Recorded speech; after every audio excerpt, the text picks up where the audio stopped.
Mga kamaster, pag-usapan natin tong asinta. Okay, so the best na asinta is from center as to right pelvic. Yan, huwag kayong lalayo yan mga kasabong. Saka sasabihin natin yung mga sekreto about sa asinta dyan sa mga cooking school, mga seminars.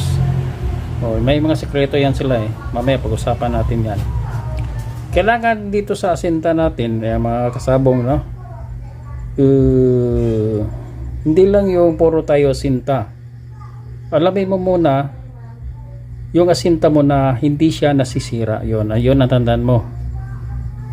Simula umpisa ng laban hanggang sa katapusan ng laban.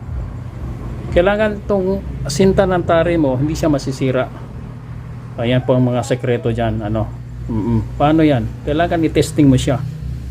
Oo. Kung hindi ba siya gagalaw. Oo.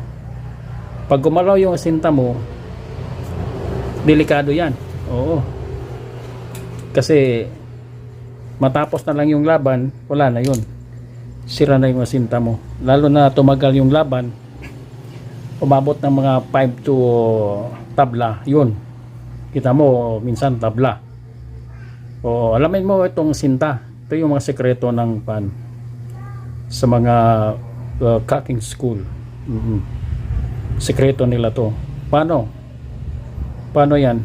Kailangan i-testing mo. Kailangan yung isinta mo hindi siya gagalaw katulad nito. Ganyan mo siya. Malakas po gumalaw yan. Kailangan hindi siya gumalaw. I-testing mo pag ganyan, no? Paano yan makapatay yung tari pag nakaganyan? Lalo na pag gumamit ka ng mga ganitong mga boots, mga mumurahin lang na boots, magkano lang to. Tapos isipin mo si Bossing sa derby pumusta ng mga 150,000, 250,000, tapos 20 pesos lang yung puhunan natin. Lagay natin sa ayos. Bakit siya gumagalaw? Kasi malambot siya. Yung tignan mo yung butas. Yung butas po, wala yung kapit dito sa tahid.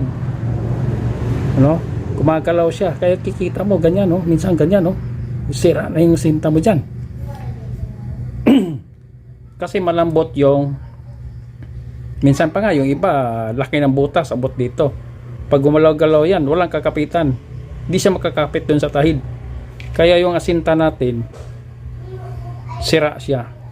Bantayan nyo. Ngayon, por tayo asinta, center as to right pelvic, hindi mo makuha yan pag gumalaw na yan. Sa umpisa lang yan, kukita mo. Pero pag matukod-tukod na yan sa lupa, sira na yung asinta mo.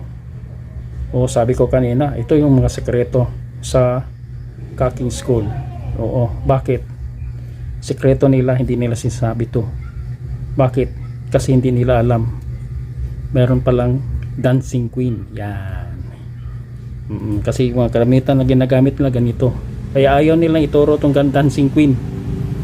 Tawag namin dito dancing queen. Kay Kamaster Pedro Pisakul, tawag niya dito lampada. Yun ang sekreto.